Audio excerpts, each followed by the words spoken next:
Pontiac, Michigan, January 1963. The phone on Elliot Estes's desk rang at 9:15 in the morning, and the conversation that followed lasted less than 4 minutes. 4 minutes. That is all the time it took for General Motors to make a decision that would haunt its own engineers for the next 60 years. On one end of that call was a man protecting a corporate policy. On the other end was the fastest American car that General Motors had ever produced. And when the call ended, the car lost. But the story does not start with that phone call. It starts 2 years earlier, in a room full of engineers who had been told no so many times they had stopped asking permission. To understand what Pontiac built and why GM destroyed it, you have to understand what American performance looked like in 1960. The AMA racing ban of 1957 had officially removed factory involvement from motorsport. Every major American manufacturer had signed it. Every major American manufacturer was violating it within 18 months. But the ban had created a specific kind of institutional hypocrisy that shaped everything that followed. You could build performance cars. You could develop performance engines. You could even support racing programs through back channels and plausible deniability. What you could not do was be seen doing it. What you could not do was make the performance ambition official. Pontiac had spent the 1950s as exactly the kind of brand the AMA ban was designed to protect. Conservative, respectable. The car your father bought when he wanted something more substantial than a Chevrolet, but could not justify a Buick. The brand had a reputation that its engineering department found suffocating and its sales figures found increasingly dangerous as the decade turned and American buyers began looking for something that felt alive rather than merely adequate. Simon Knudsen had arrived at Pontiac in 1956 with a mandate to fix the sales problem and an instinct that the fix had nothing to do with styling exercises or trim packages. Knudsen understood something that GM's corporate leadership had not yet fully processed. The buyers who were going to define the next decade of American automotive sales were not the buyers who had defined the last one. They were younger. They were faster. They read car magazines instead of consumer reports. And they were going to spend their money with whoever gave them a reason to feel something when they turned the key. Knudsen went racing, quietly at first, then less quietly. The Pontiac engines that showed up at Daytona in 1957 and 1958 were not factory entries in any official sense. They were privately funded, independently operated, and coincidentally, very fast. The results that came back from those events were not coincidental at all. Pontiac was winning, and winning was doing exactly what Knudsen had predicted it would do, to showroom traffic. By 1960, Pontiac's sales had transformed.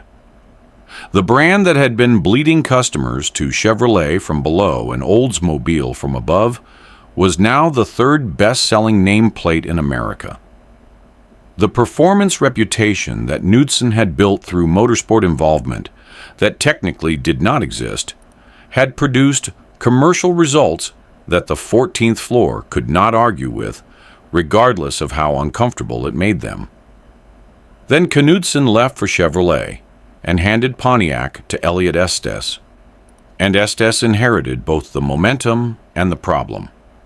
The problem was the 421 Super Duty. By 1961, Pontiac's engineering department had developed the 421 cubic inch Super Duty engine into something that existed in a different category from anything else being produced in America. The development had happened through the same back-channel system that Knudsen had established. Officially, Pontiac was not developing racing engines. Unofficially, a group of engineers who understood exactly what they were doing and why were producing components that had no legitimate purpose outside of competition. The Super Duty heads were aluminum. Not because aluminum was cheaper, it was significantly more expensive, but because aluminum allowed combustion chamber geometries and thermal management characteristics that cast iron could not achieve at the compression ratios the engine was running. The intake manifold was developed specifically for the dual 4-barrel carburetor setup that the racing teams required. The bottom end had been built to handle sustained, high RPM loads that no production engine of the era was designed to survive. The result was an engine producing numbers that Pontiac's engineers discussed only in rooms where they were confident the conversation would not travel upward through the corporate hierarchy to people who would feel obligated to respond to what they heard. On the drag strips where the Super Duty was running in 1961 and 1962, the time slips told the story that the official specifications were designed to obscure. Pontiac cars equipped with the Super Duty package were running quarter miles in the high 11s and low 12s. These were not race-prepared vehicles in any exotic sense. They were production-based cars with production-based bodies running an engine that Pontiac was technically selling to customers through its dealer network for use in vehicles that were technically street legal.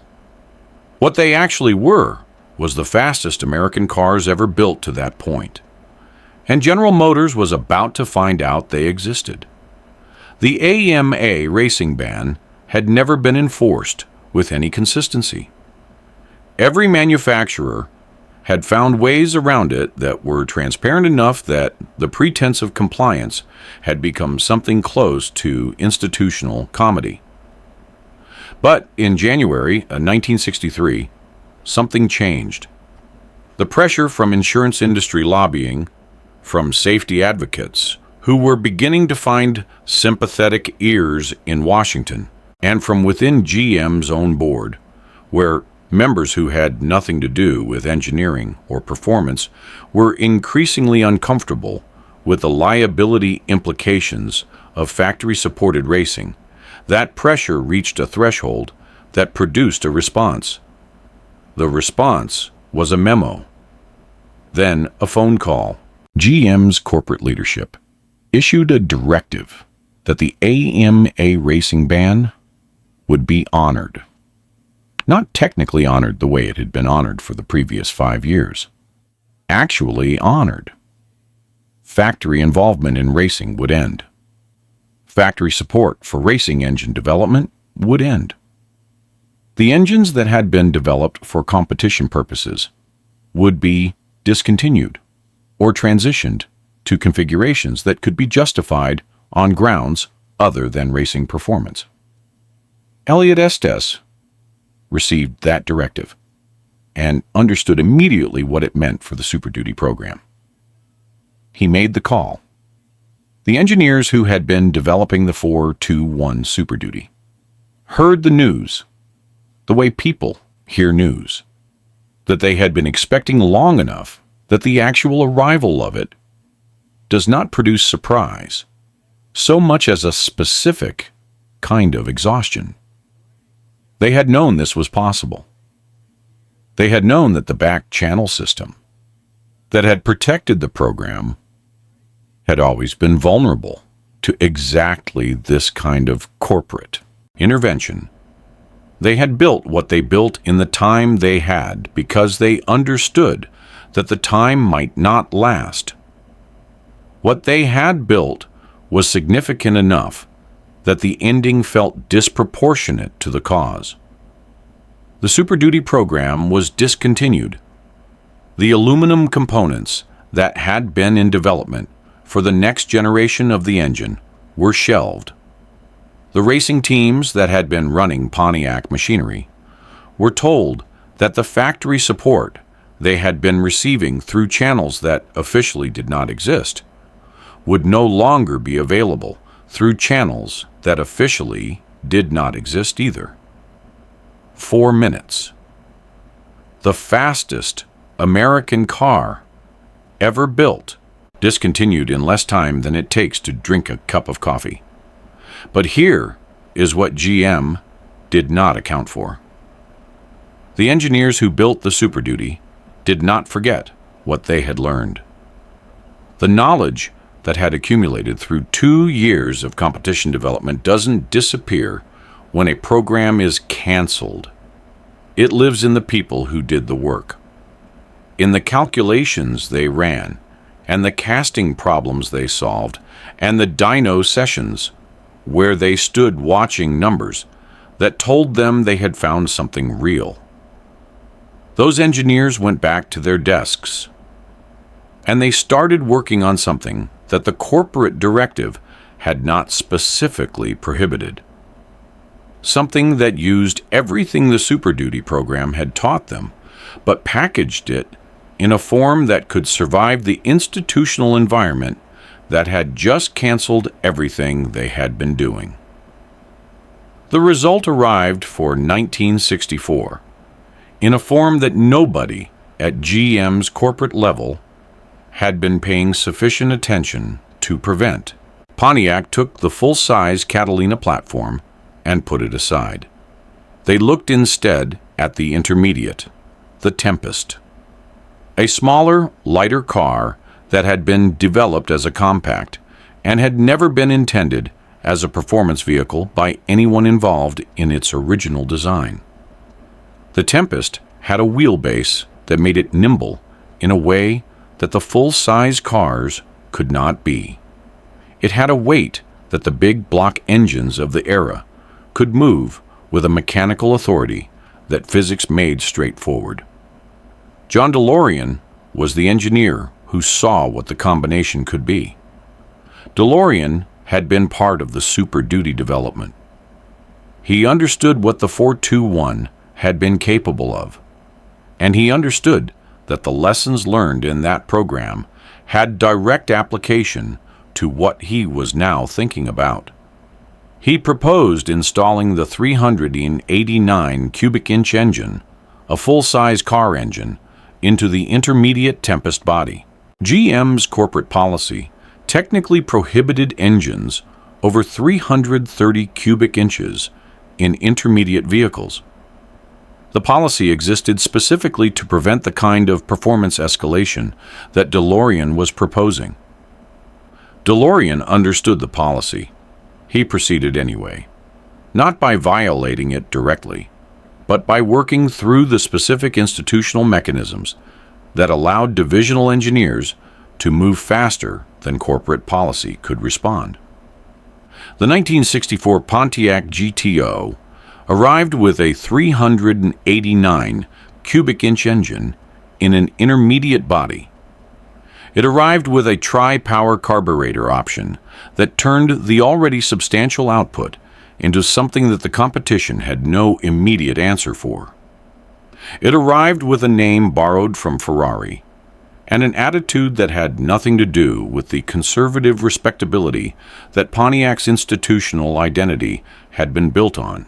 It arrived and it sold 32,450 units in the first year against a corporate projection that had been set at 5,000 because nobody above DeLorean's level had believed the market existed. The market not only existed, it was waiting. It had been waiting for exactly this combination of size, weight, engine, and price delivered in a package that a young American with a regular income could actually afford to buy. The GTO did not just succeed, it created a category. every intermediate with a big block engine that followed it, every car that the muscle car era is remembered for, exists because Pontiac put a 389 in a Tempest and proved that the market for what DeLorean was describing was not theoretical. It was real, and it was enormous, and it had been sitting there waiting for someone to build the right car. GM had killed the Super Duty with a phone call. The engineers who built the Super Duty had responded by creating the muscle car era. The GTO ran through 1974 before the same combination of emissions regulations, insurance pressure, and fuel economy concerns that had ended the muscle car era across the industry brought it down. At its peak in 1969, Pontiac sold 72,287 GTOs. The car that GM's corporate policy had nearly prevented from existing had become the defining product of an entire automotive generation. The Super Duty engines that had been canceled in January 1963 never returned in the form they had reached before the phone call ended their development. The aluminum components that had been shelved stayed shelved. The performance ceiling that the program had been approaching when it was canceled was never revisited in the same systematic way. But the knowledge survived. In the GTO that DeLorean built from the lessons of the Super Duty program, in the muscle car era that the GTO created, in the auction results that documented original GTOs command today, where a correct 1969 judge in Ram Air 4 specification crosses auction blocks at figures that make the corporate decision to cancel the program that preceded it look like the most expensive phone call in American automotive history.